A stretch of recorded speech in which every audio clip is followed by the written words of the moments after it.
Приветствую всех зрителей.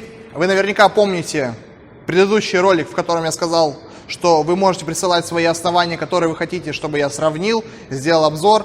Вы можете присылать мне, я это с удовольствием сделаю. На это откликнулся человек, и он предоставил на обзор сравнения с Вискарией основания Белановского. К сожалению, имя я его не знаю. В чем суть? Суть заключается в следующем, что этот мастер старается повторить аналоги известных популярных оснований. К примеру, в данном случае это постарался сделать аналог Butterfly Viscari. И в этом ролике я постараюсь сравнить эти два основания. Удалось ему это сделать, либо не удалось. В первую очередь, давайте посмотрим на качество изготовления этого основания. Во-первых, по внешнему слою могу сказать следующее, что внешний слой кота очень похож на слой кота, который у Вискарии, он немного желта, но периодически попадаются разные слои кота. Попадается еще кота, которая выглядит как рыбья чешуя, оно более жесткое, оно более ценится в профессиональном уровне, поскольку они помощнее и потяжелее те основания. Здесь кота у нас немного желта. Такая Вискария у меня тоже была, она тоже чувствуется немного пожестче, чем те, которые с виду выглядят немного белыми. Качество склейки все очень на высшем уровне. Карбон, все здесь выглядит очень круто. То есть, если бы не вот такая вот ручка, и были бы щечки именно от Вискарии, то, в принципе, можно было бы даже подумать, что это Вискария внешне. Но если бы мы посмотрели слой карбона, то увидели, что здесь, помним, что у Butterfly там синяя прослойка, то здесь черная прослойка. По поводу лопасти можно сказать следующее, что она немного здесь нестандартна. Вы наверняка видите, что она чуть-чуть вытянута вверх. То есть здесь не закругление, а как-то немного вверх, как-то больше такая вот овальная, куда-то туда вытянута. Вес данного основания составляет, на моих весах показало, что вес 92 грамма. К сожалению, Вискарию с таким весом найти очень тяжело, 91-92 грамма. Поэтому у меня в руках моя Вискария, которая весит 88 грамм. Я постарался выбрать наиболее приближенную именно. Я сейчас понабиваю на этих двух основаниях, посмотрите, какой отскок, посмотрите, стабильное ли пятно отскока на этом основании. А далее уже перейдем к столу и уже там сравним два этих основания уже в игре. Первое у нас будет основание Белановского. Слышим, звук очень жесткий и очень громкий. То есть здесь у нас пятно пропадает. Здесь у нас тоже. То есть по краям у нас видим, что мячик скотчит не так уж и хорошо. А в центре прям, то есть вот где-то вот, наверное, стабильная, где-то вот здесь вот максимальный у нас будет отскок.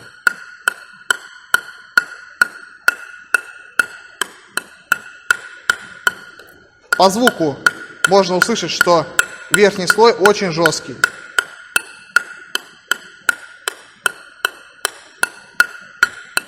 Теперь переходим к Вискарии. Заметно, что мяч чуть-чуть больше туда влипает. Прям в руке аж чувствуется. Чуть больше, во-первых, туда влипает. Во-вторых, звук не такой звонкий. То есть верхний слой здесь помягче, чем на том основании. То есть в этом уже прям при первом простукивании здесь уже чувствуется вот эта разница. Так, по стабильности. Я бы не сказал, что у Вискарии вообще, я сколько их простукивал, очень большое пятно. Нет, такого здесь нету. Но оно побольше, чем на основании вот Белановского. То есть здесь прям какой-то маленький пятачок, здесь пятачок, но он как-то побольше. Это вот может вот здесь вот такой вот, диаметром сантиметров, наверное, 7,3. Теперь на этой стороне. Поконтрольнее вот это основание, это Вискария, чем основание Белановского. Постучал мяч на этих двух основаниях, могу сказать следующее, что пятно отскока на основании Белановского поменьше, чем на основании Вискария. По ощущению верхний слой и при простукивании чувствуется и слышится, что верхний слой жестче, чем на Вискарии. Первая будет самоделка от Белановского.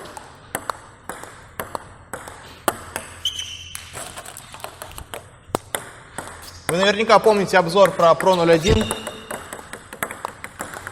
Так могу сказать следующее, что На короткой игре эта самоделка, мяч лучше чувствуется на короткой игре, чем от Pro 01.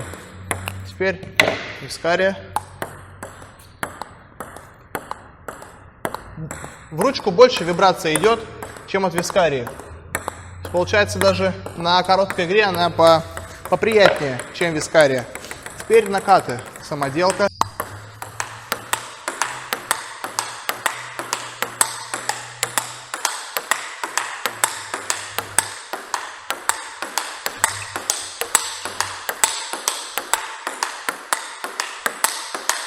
Вот при накате, при плоском ударе вы наверняка слышите прям такой треск. И по какому-то ощущению вот это основание мне больше напоминает на накате Тимобол ALC, нежели вискарию. Вискария немного, у нее ощущение мяча немного помягче, чем здесь. Теперь вискария. Да. Немного помягче чувствуется мяч здесь и более управляемый.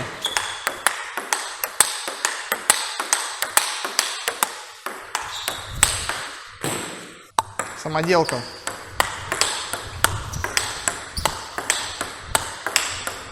Но почему-то на топ-спине мяч не так хорошо чувствуется, как на накате.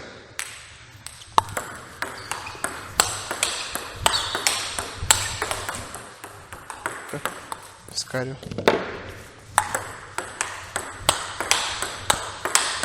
Вискария в этом плане, она более как-то управляемая, больше дуга регулируется. На том основании такого нету.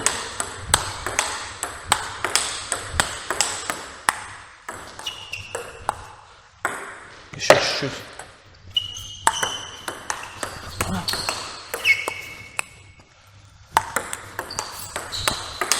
Да, тут какое-то более жесткое такое соприкосновение с мячом.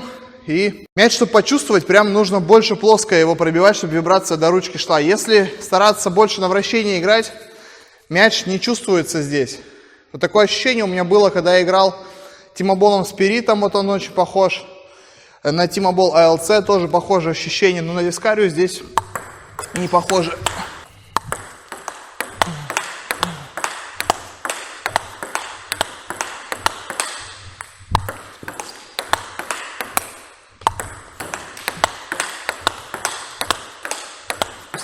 Слева поприкольнее, чем справа.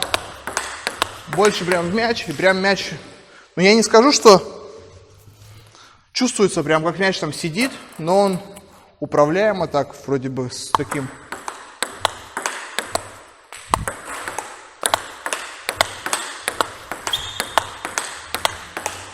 Ну-ка, вискария.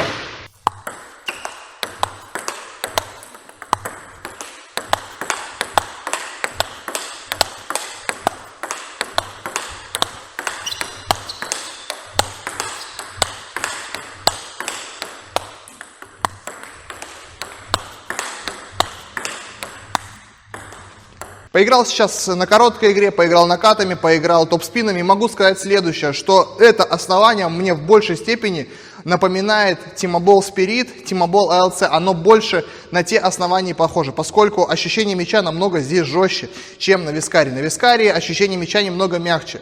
И поэтому на короткой игре это основание ведет себя очень контрольно.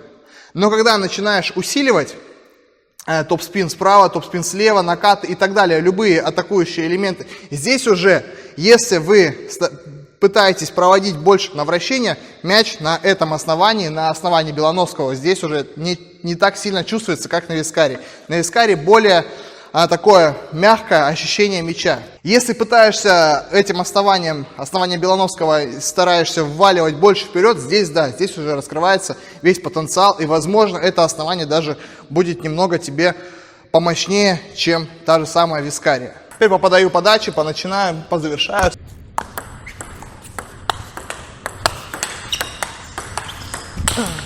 А вот сейчас усилил, просто мяч свалился. Почему же, интересно?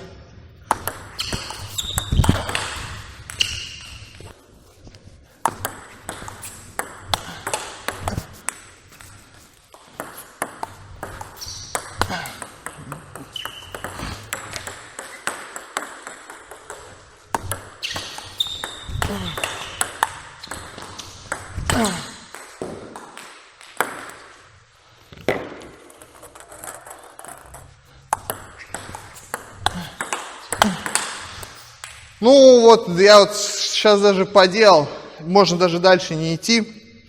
На топ-спинах, на создании дуги, на вращении вискария на голову управляемее, чем вот это основание, чем основание Белановского. Поскольку оно более управляемое, вот вискария. Я сейчас даже просто по одному топ-спину, не задумываясь, махнул вверх, да, дуга создалась. Здесь непонятно. То есть как вот мне покажет.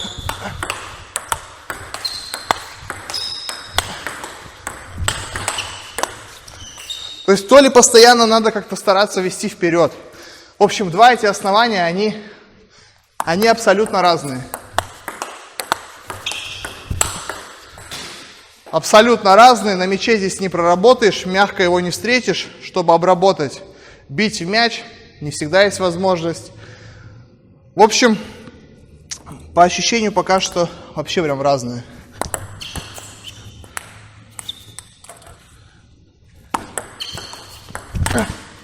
Вот, то есть вот такие вот для меня этот момент, он очень важный. То есть даже пускай, к примеру, там навесные какие-то мячи поднимать, там вращение создавать, для меня вот этот мяч очень сильно важен, и он становится в каком-то случае определяющим. То есть усиливать такие вылетающие мячи. То есть если вот этой возможности нету, то два эти основания, они не похожи. Потому что на вискарии такое есть. Вот это есть чувство вот этой задержки, и полувылетающий мяч, его легко обработать. Здесь я сейчас бил, и до этого бил, когда перед тем, как снимать этот ролик, немного пробовал поиграть, чтобы примерно представлять, о чем это основание. То же самое, такие комфортные мячи я попадаю, они хорошо залетают, а вот этот полувылетающий, он куда-то валится в сетку.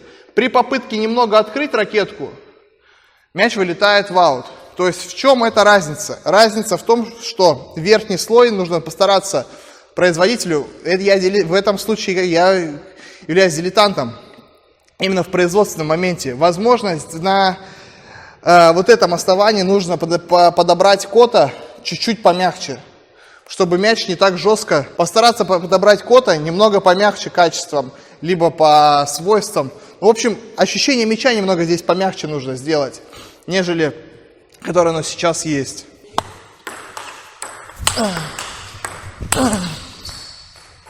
Подачу поподавал, первый ход, какое-то дальше развитие. Могу сказать следующее, что на подаче плюс-минус эти два основания одни одинаковые. На первом ходу вискария, и за счет того, что соприкосновение с мячом более мягкое, начинать было поудобнее, чем на основание Белановского. Создать дугу основания вискария было удобнее, чем сделать это основанием Белановского. Подводим итог по поводу двух этих оснований. Могу сказать следующее, что изготовитель этого основания, я, к сожалению, не знаю его имени, но знаю фамилия Белановский, он красавчик, поскольку ему удалось своими руками сделать очень крутую доску.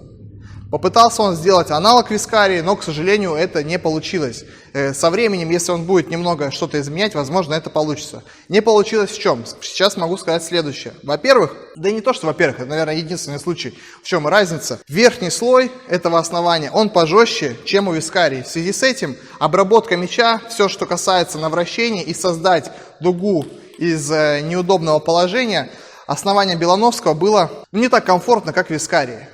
Это основание Белановского, оно мне в большей степени напомнило основание Тимобол Spirit и в меньшей степени Тимобол ALC. Вот на Спирите у меня были практически такие же постоянно проблемы, что мяч периодически то куда-то сваливался из-за того, что я старался на вращение сыграть, а им прям больше продавливать надо, либо он куда-то у меня улетал в аут. Вот здесь такие же, тоже самые проблемы, то есть он создал практически аналог Тимобол Spirit. По элементам мне понравилась на этой ракеткой короткая игра, мне понравились топ-спин делать по блоку, то есть, но если начало атаки делать этим основанием уже не так комфортно, как вискарий и так далее.